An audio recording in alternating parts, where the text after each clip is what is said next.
Já imaginou ter o poder de moldar a economia de um país inteiro, de tomar decisões que ecoam por gerações? Hoje, vamos mergulhar na mente de um dos maiores gigantes financeiros da história, JP Morgan. E eu garanto, ao final deste vídeo, você não verá o dinheiro da mesma forma. Para entender a mente de JP Morgan, primeiro precisamos conhecer quem o moldou: seu pai, Eunice Spencer Morgan. Eunice não era um banqueiro qualquer, ele era um dos mais poderosos do mundo, sucessor do lendário George Peabody em Londres. Desde cedo, ele preparou seu filho para herdar um império. Mas essa preparação não foi nada convencional. Enquanto outras crianças brincavam, o jovem John Pierpont Morgan, ou JP como ficou conhecido, tinha uma tarefa peculiar. Seu pai o entregava pilhas e pilhas de relatórios financeiros complexos e dizia: encontre o erro. No início, era frustrante, uma busca interminável por uma agulha num palheiro. Mas dia após dia, relatório após relatório, algo extraordinário começou a acontecer. Seus olhos se tornaram treinados para identificar padrões, inconsistências e, mais importante, oportunidades onde ninguém mais via. Essa disciplina brutal transformou a mente dele numa calculadora de riscos e recompensas.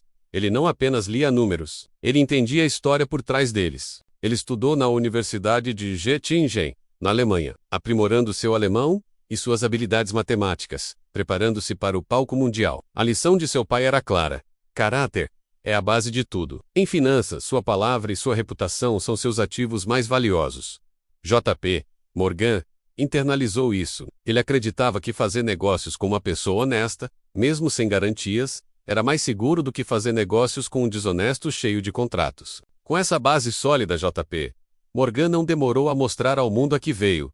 Ele não era apenas um banqueiro, era um visionário. Ele olhava para indústrias caóticas e fragmentadas, e via a chance de criar ordem, eficiência e, claro, lucros colossais. Ele chamava esse processo de morganização. Pense na indústria do petróleo no final do século XIX. Era um caos. Inúmeras pequenas empresas competindo ferozmente, derrubando preços e tornando o setor instável. Foi então que JP Morgan viu o potencial em um homem chamado John D. Rockefeller e sua Standard Oil. Enquanto outros viam Rockefeller como um monopolista implacável, Morgan viu um gênio da organização. Ele apoiou financeiramente a expansão de Rockefeller, ajudando a consolidar a indústria e a criar uma das empresas mais poderosas da história. Morgan não investiu apenas no petróleo, ele investiu na ordem que Rockefeller trazia. O mesmo aconteceu com o aço. Andrew Carnegie era o rei do aço, mas a indústria ainda era uma guerra de preços brutal. Morgan viu uma oportunidade ainda maior. Ele imaginou uma única e gigantesca corporação que controlaria tudo, desde a mineração do minério de ferro até a produção das vigas de aço. Em 1901, ele orquestrou a compra da Carnegie Steel e de outras empresas, fundindo-as para criar a US Steel, a primeira corporação do mundo a valer mais de $1 bilhão.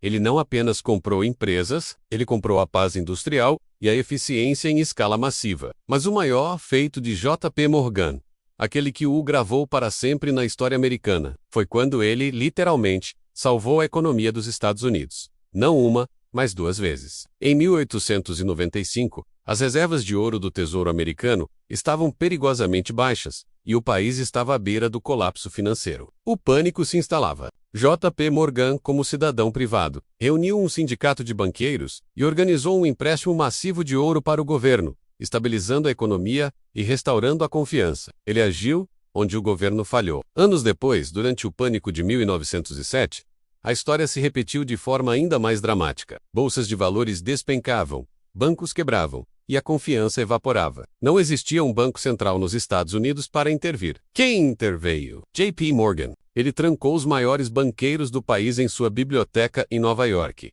E numa noite tensa, Ol os forçou a cooperar. Ele usou seu próprio capital e sua reputação inabalável para organizar linhas de crédito, salvar bancos estratégicos e impedir o colapso total do sistema financeiro. Ele se tornou, de fato, o banco central de uma só pessoa. Sua ação foi tão crucial que levou diretamente à criação do Federal Reserve, o Banco Central Americano. Em 1913, isso nos leva a uma de suas frases mais famosas e profundas: ouro é dinheiro, todo o resto é crédito. O que ele queria dizer com isso? Para Morgan, ouro era o único ativo real, tangível, que não dependia da promessa ou da solvência de ninguém. Era o alicerce da confiança. Todo o resto, menos notas de dólar, ações, títulos, era, em sua essência, uma forma de crédito. Era uma promessa de pagamento, uma promessa de valor futuro. E o valor dessa promessa dependia inteiramente do caráter e da capacidade de quem a emitia, fosse um governo ou uma empresa.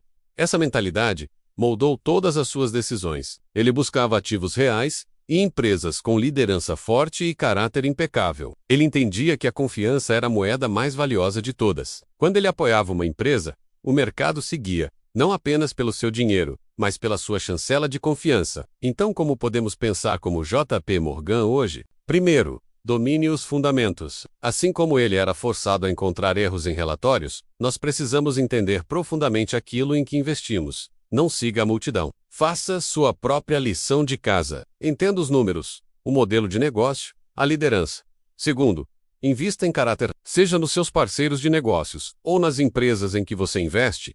A integridade da liderança é fundamental. Uma gestão honesta e competente é o melhor seguro contra crises. Terceiro, pense a longo prazo e busque a ordem no caos. Em vez de se assustar com a volatilidade do mercado, veja menos-a como uma oportunidade. Procure por indústrias fragmentadas ou tecnologias emergentes que, com a consolidação e a gestão certas, podem se tornar os gigantes de amanhã. E quarto, entenda a diferença entre dinheiro e crédito. Reconheça o valor de ativos tangíveis e use o crédito sabiamente, sempre ciente de que ele é baseado em confiança, uma confiança que pode ser abalada. JP Morgan não era um santo, ele era um capitalista implacável, movido por uma ambição monumental, mas sua história nos oferece lições poderosas sobre disciplina, visão, caráter e a natureza fundamental do dinheiro e do poder. Ele nos ensina que para construir uma fortuna duradoura, é preciso mais do que apenas capital. É preciso coragem para agir quando outros estão paralisados pelo medo,